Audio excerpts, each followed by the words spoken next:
আসসালামু আলাইকুম। আমি নামিতা, পেশায় একজন কিন্ডারগার্টেন শিক্ষক।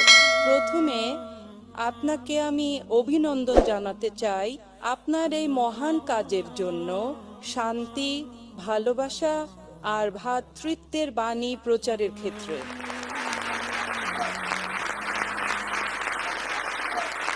আমি আপনাকে জিজ্ঞাসা করতে চাই, যদি কোরআন ঈশ্বরের বাণী হয়, যদি ইসলাম সত্য জীবন ব্যবস্থা হয়, তাহলে কেন লোকজন এত সময় নিচ্ছে এই জীবন ব্যবস্থাকে গ্রহণ করতে? বোন সুন্দর প্রশ্ন করলেন। কোরআন আল্লাহর বাণী, ইসলাম সত্য ধর্ম, লোকজন কেন এটা গ্রহণ করতে দেরি করছে? বোন, সরল পথে থাকা সবসময় সহজ না। আপনার অনুধাবন ভিন্ন, এক একজনের অনুধাবন এক এক রকম।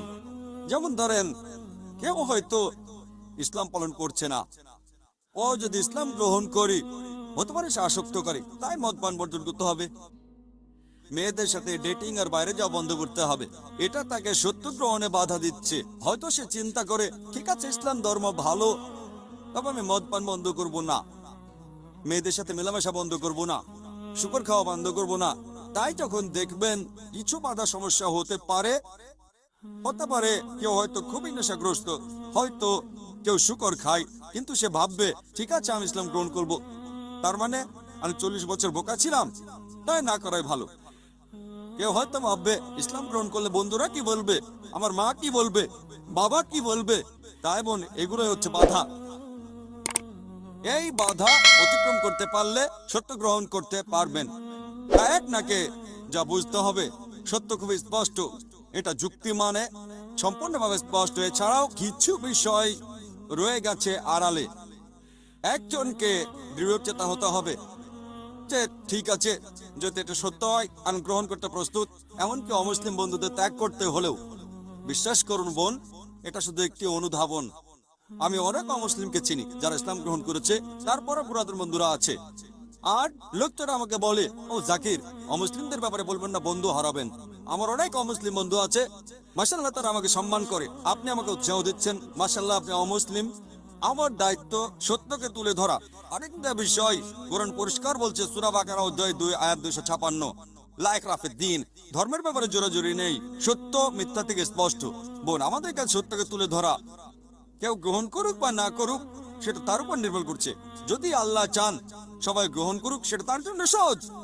একা আছে পবিত্র কোরআনে, সূরা ইউনূস অধ্যায় 10 আয়াত 99। যদি আমি চাইতাম সবাইকে বিশ্বাসী করতে পারতাম, খুব সহজ, কুন ফায়াকুন, খুব সহজ। তাহলে পরীক্ষাটা কোথায়? আল্লাহ বলছেন কোরআনে, সূরা মুল্ক অধ্যায় 67 আয়াত 2, আল্লাযী খালাকাল মাউতা ওয়াল হায়াতা, আল্লাহ সৃষ্টি করেছেন জীবন এবং মৃত্যু পরীক্ষা করতে তোমাদের মধ্যে কে উত্তম আমলকারী। তাই বোন, এই জীবনটা আখিরাতের জন্য পরীক্ষা। যখন কেউ সত্যকে বোঝে, সবকিছুই বোঝে কিন্তু মানে না, হয়তো 80 ভাগ মানে, 50 ভাগ মানে, খুব কম মানে সে 100 ভাগ মানে।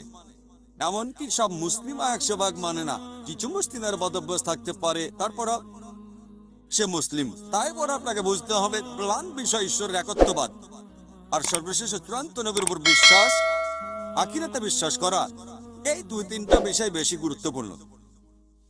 আপনি আমাকে যা জিজ্ঞেস করেছেন, আপনাকেও সেটাই জিজ্ঞেস করছি, একই প্রশ্ন করছি।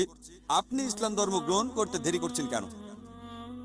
ডাক্তার জাকির নায়েক, আমি আপনাকে কিছু বলতে চাই। এখানে আপনার মাধ্যমে আমি ইসলাম ধর্ম গ্রহণ করলাম আর কালমা পড়ছি, লা ইলাহা ইল্লাল্লাহু মুহাম্মাদুর রাসূলুল্লাহ। মাশাআল্লাহ বোন, আল্লাহ আপনাকে দয়া করুক।